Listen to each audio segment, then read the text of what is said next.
Okay, here we are getting ready to make the rear wing webs or wing ribs, and we got everything pre-cut, and we got a brush ready, done using the scissors, and we got a plastic sheet that will sandwich the molding so that we don't need to use wax in the mold. We got our part number cut out, and that will go between the layers, and that way you cannot get it out. By the time we're done, this is basically what it's going to look like. So here, part number that's in between the layers. Only way to get that out is cut it out. Once we're done with all our layups, we'll trim out off the excess material, sand it down, and it'll look a lot better than this. Right now what we want to focus on are the corners and all the edges. Make sure they're consistent. And as you can see in here, we've added some stiffeners which put some shape into the molding here. That'll make it a lot stiffer, so it won't be as flexible this way. So that will help add a little stiffness to the wings. And then these are 2 layers of 2.5 ounce web or non-directional chopped glass. So this is basically just regular matting, 2.5 ounce, and we got about 8 ounces of resin. I use just a little less. Generally it calls for twice the weight in resin as the material you're using.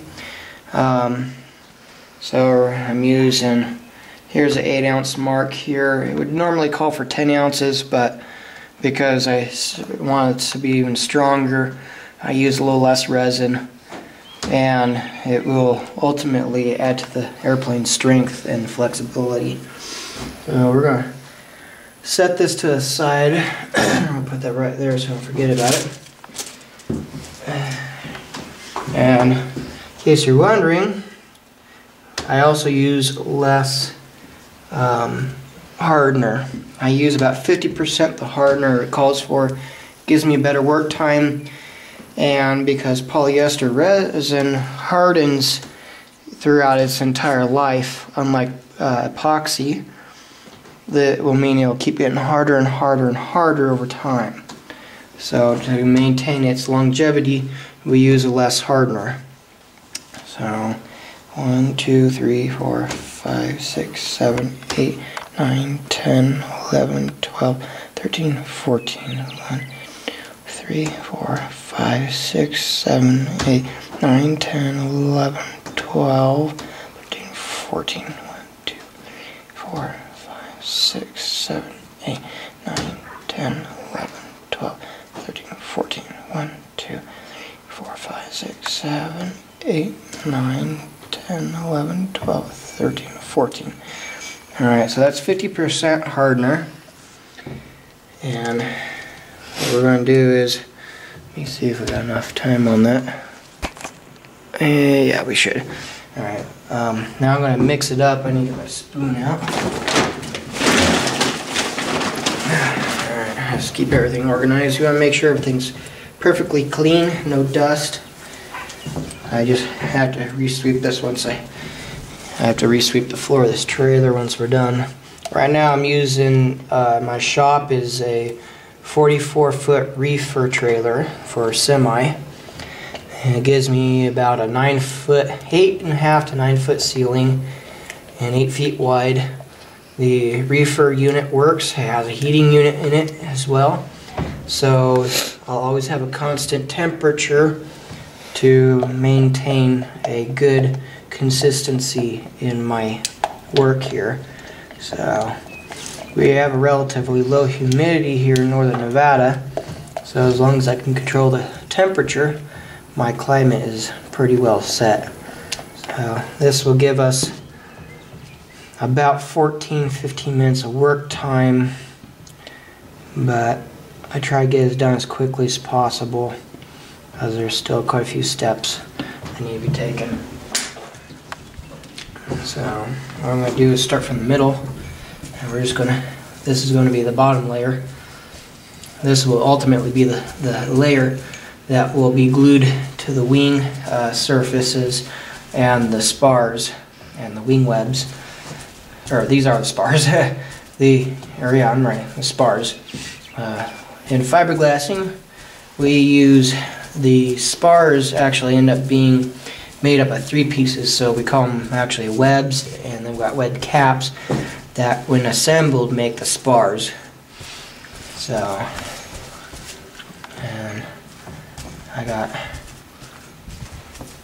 do this in quarters. I kind of go and divide it up in quarters with the resin, and that helps relieve any tension from the solution they use to help hold the webbing together.